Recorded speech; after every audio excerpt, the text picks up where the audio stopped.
Magandang umaga po sa inyo lahat. Ito po ang iyong Sister Sunny. This is my first time na gagawin po dito. Ang mag-share po ako ngayon mula po dito sa Book of Psalms, chapter 34, verse 1 to 22. So bago po ang lahat, maraming salamat po at hindi po aksidente na ikaw ay naririto ngayon sa aking channel, mga kapatid, brothers and sisters, at dinala ka po ng Panginoon dito upang ako ay iyong samahan at iyong ating pakinggan, pagbubulay-bulayan ang kanyang banal na salita. So bago po ang lahat, tayo po ay manalangin. Mahal namin Panginoong Diyos, maraming salamat sa pagkakataong ito na ako ay binigyan mo ng pagkakataon as my privilege, mahal na Panginoon, upang ibahagi ko ang iyong banal na salita. Lord, give me the knowledge and wisdom upang maibahagi ko sa mga nanonood at ang aking mga kapatiran, ang iyong mga anak. Mahal na Panginoon, siyang nananampalataya at nagtitiwala sa iyong banal na pangalan. Lord, gabayan mo po ako, bigyan mo po ng kalakasan, knowledge and wisdom for me to deliver the word of God. In Jesus' name, this is all I pray. Amen and amen. So, ayan mga kapatid, dito po sa ating pag-uusapan ngayon, ating tatalakayan mula po dito sa chapter 34, verse 122 ng Psalms. Okay, so mga kapatid, gaano mo ba kakilala ang Panginoon sa iyong buhay? Who is our God? Wala nang ibang pinakamasarap pa sa buhay, kundi ang makilala natin ang ating Panginoon na siyang ating pinaglilingkuran. Ang ating kilalanin ng Diyos na siyang ating pinaglilingkuran na Diyos ni Isaac, ni Jacob, King David, at ni Abraham. Ang Diyos ng bawat isa, ang iyong Diyos at ang aking Diyos. Ay sabi po dito sa chapter 34 verse 1 to 3, ito ay na siya ang Diyos na ating pinaglilingkuran, na siya ang Diyos ng papuri, God of praise. Sabi po dito, I will be blessed the Lord at all times. His praise shall continually be in my mouth. My soul shall make its boast in the Lord. The humble shall hear of it and be glad. Oh, magnify the Lord with me, and let us exalt His name together. Purihin ng Panginoon sa pagkabasa ng kanyang banal na salita. Iyan po ang sabi ng banal na kasulatan, wala pong iba kundi tayo magbigay ng luwalhati para sa Kanya. Bakit tayo magluwalhati? Bakit tayo magagalang? Bakit tayo mananampalataya? Bakit tayo magpupuri or magpapasalamat sa ating Panginoon? Sapagkat sabi dito sa kasulatan, mula pa lang po sa unang aklat sa Genesis, God create everything. Ano yung makikita natin dito sa ibabaw ng mundo, maski dun sa langit, walang ibang gumawa kundi ang ating Panginoon. So kinakailangan po natin ay pasalamatan, papurihan, na mayroong galak sa ating puso. Sapagkat ang Diyos na iyong pinaglilingkuran, ang Diyos ng lahat, na siyang pinakamahabag. Alala nyo ba yung poem na all things bright and beautiful? Hindi ko po ito makakalimutan mga kapatid na tula mula ng pagkabata ko. Sabi niya doon, all things bright and beautiful, all creatures, great and small. So pinaka maliit hanggang sa pinakamalaking likha dito sa ibabaw ng mundo, walang ibang gumawa kundi ang Panginoon. All things wise and wonderful, the Lord God made them all. Kung kaya nga po dapat nating pasalamatan ng ating Panginoon, sapagkat wala tayo sa kinatatayuan natin ngayon, kundi wala ang Panginoon. Hindi po tayo nilikha ng Panginoon. So dapat po tayo ay magalak, magpasalamat, magsamba at magpuri. Okay? The God you're serving, the God I'm serving, is the God of praise. Siya ang Diyos ng papuri. Kaya umawit tayo ng may kagalakan. We share, we spread His words sa mga taong nangangailangan. Bilang pagpuri, paglalahati sa Kanya.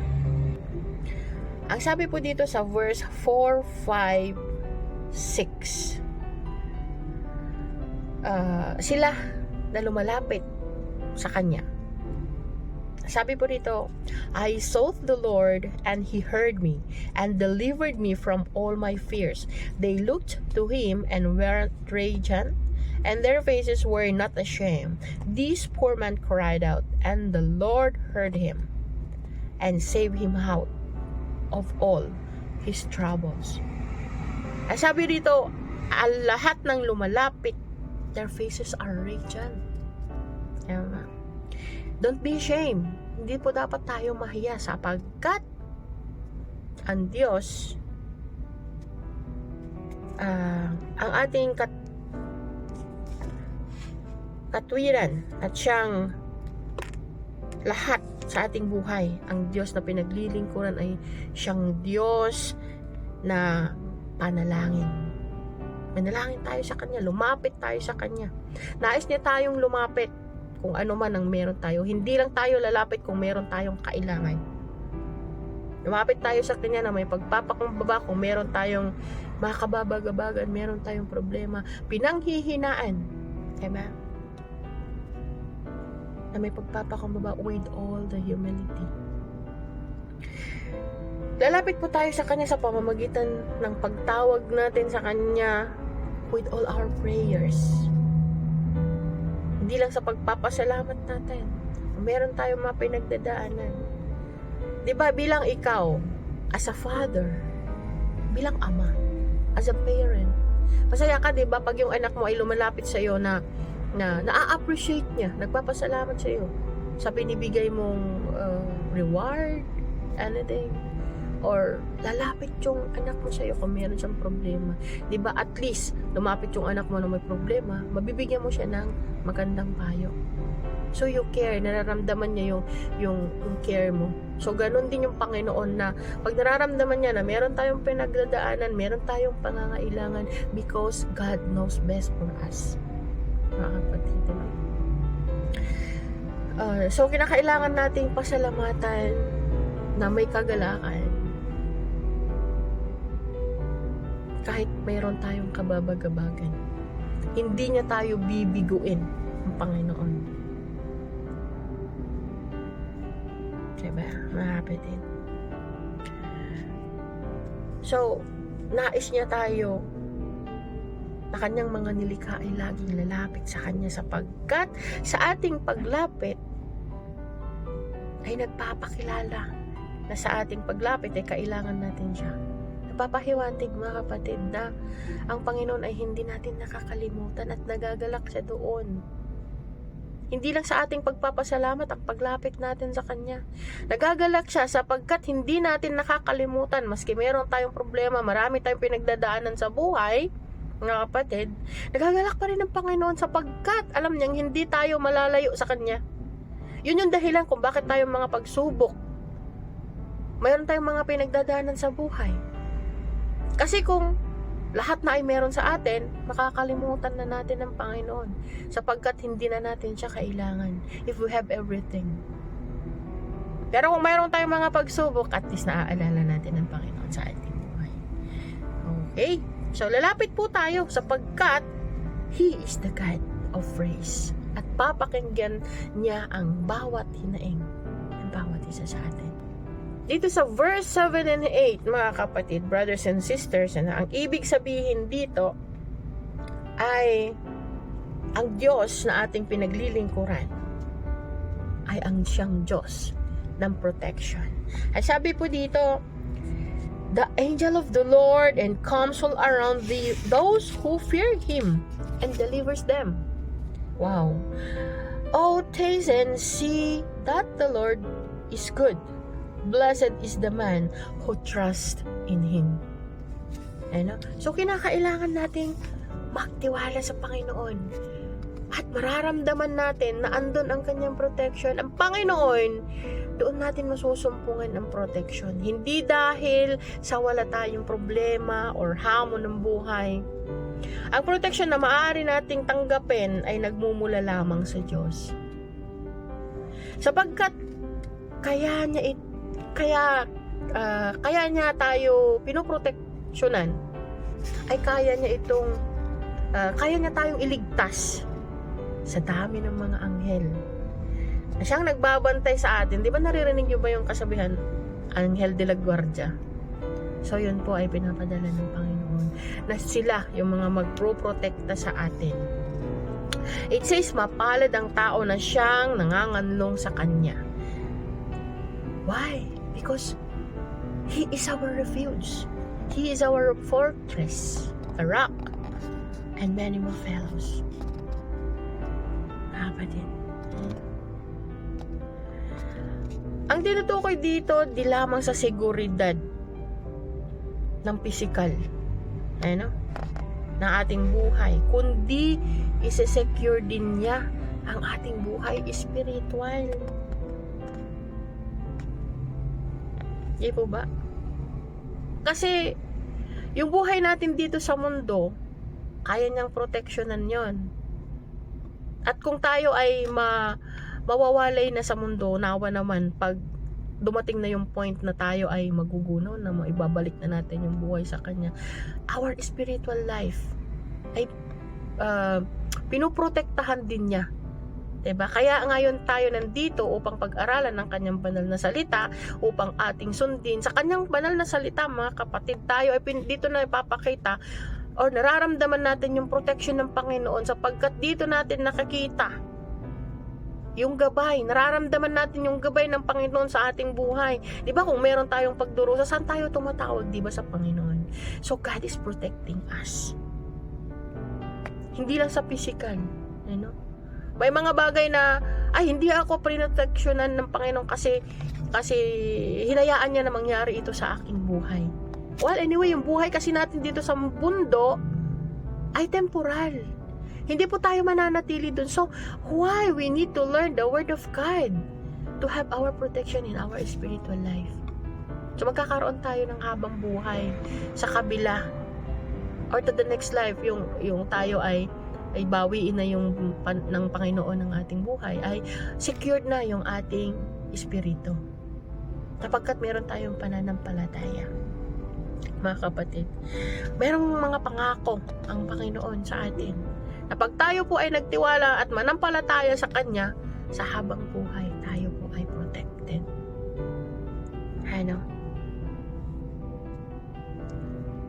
Sapagkat ang Panginoon ay nasisiyasat o nababatid niya ang lahat kung ano meron tayo, lalo na po sa ating puso.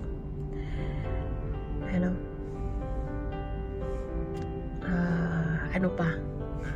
Dito po tayo sa next verse. Dito po ay nagkakaroon tayo o nakikilala natin na ang Diyos nating pinaglilingkuran is a God of provision. Ay sabi po dito sa verse 9 and 10, "Oh, fear the Lord of His saints. There is no want to those who fear Him. The young lions lack and suffer hunger, but those who seek the Lord shall not lack any good thing." Amen. Meron po tayong mga alagang hayop. Kasama na po yung mga hayop sa parang or wild animals. Mga yan ay pwedeng magutom. Hindi pwedeng wala silang pagkain. Kaya lahat ng nagtitiwala sa Diyos,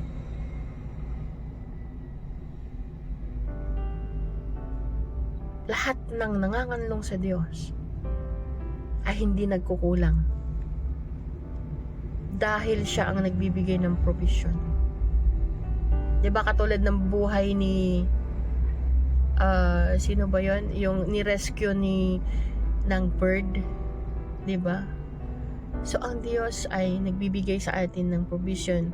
Alam niya kung ano yung pangangailangan ng bawat nilalang niya.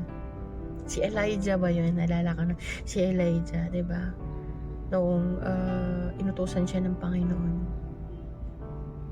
Tapos wala siyang makain. So, anong ginamit ng Panginoon?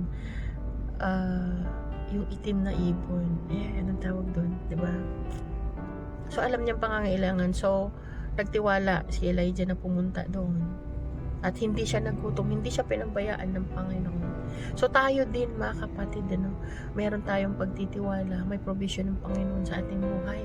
Na hindi niya tayo pababayaan in any circumstances, any struggles.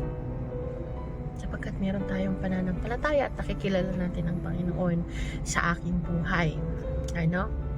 Sa bawat araw, bawat gabi. Wow! Amen and amen na batid, di ba? God knows whatever we need. The most important is meron tayong pagtitiwala sa ating Panginoon. Meron tayong pagtitiwala sa Kanya.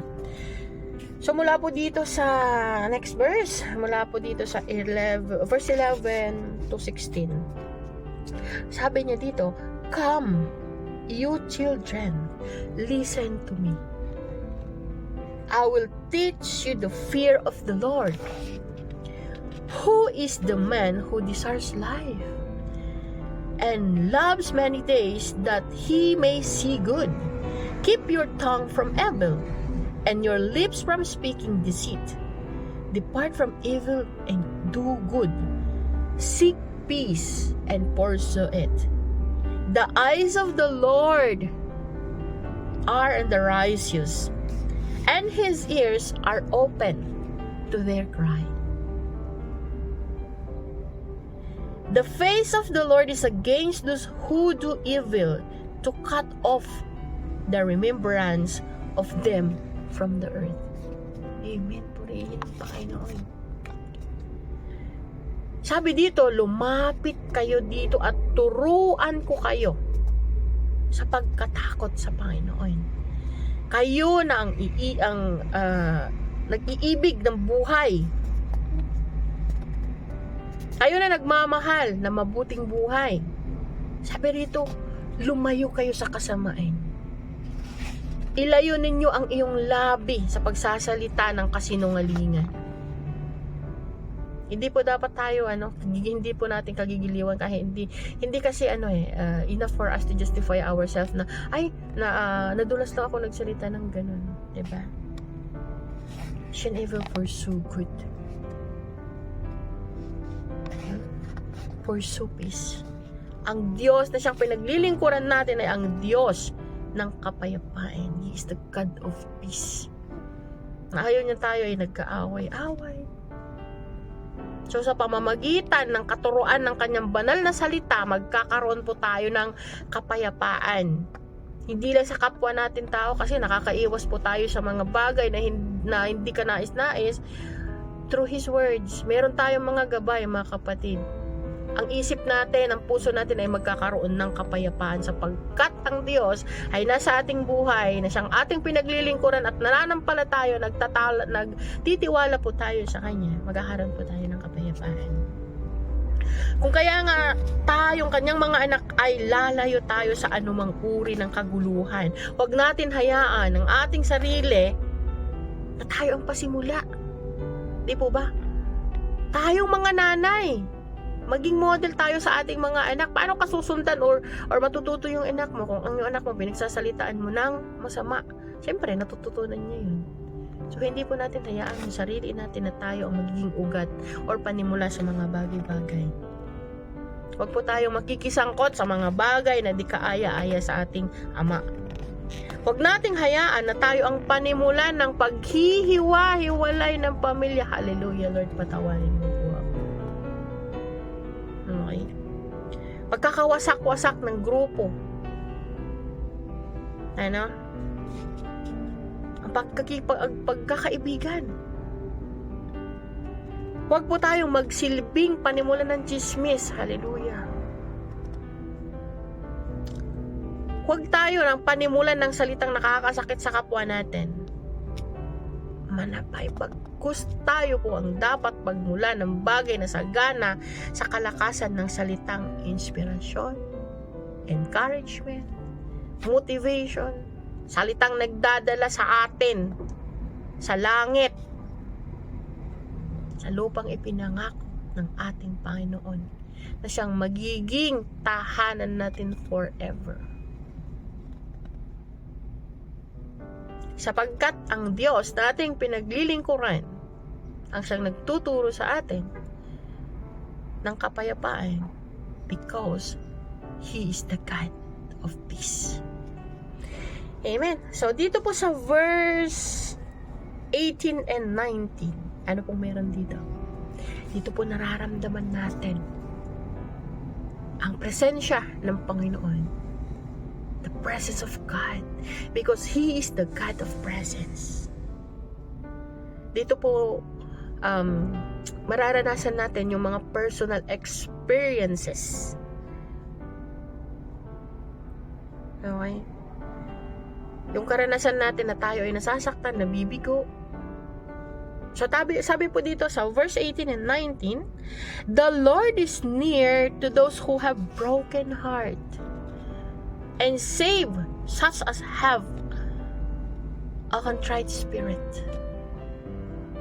Many are the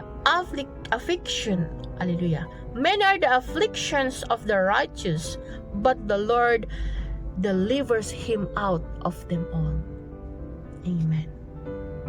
Kapatid, ano? Ang Diyos na sang ating pinaglilingkuran ay siyang Diyos, the God of presence, God of nearness, God of closeness.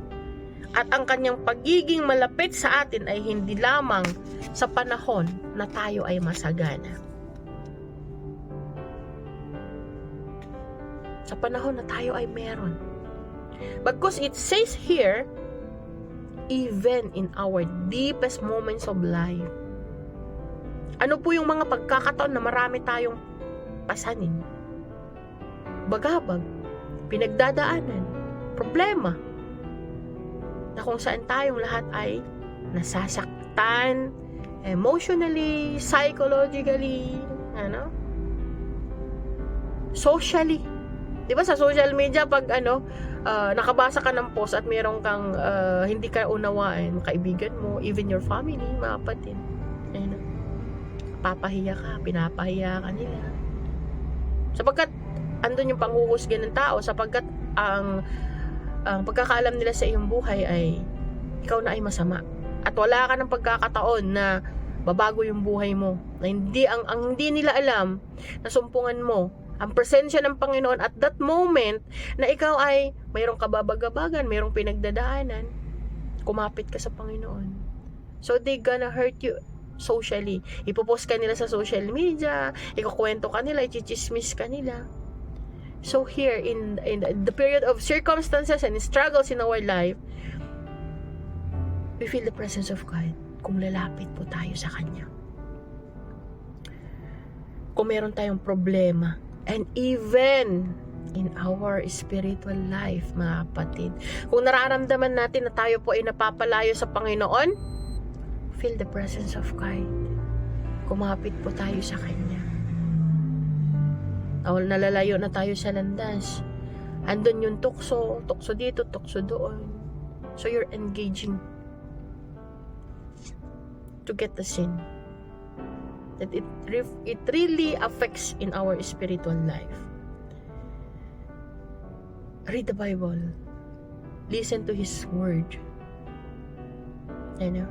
Sapagkat ang salita ng Diyos, dito natin matatagpuan His word of encouragement, inspiring, strengthening, pinapatibay tayo, pinapalakas tayo beside everything struggles that we encounter in our life.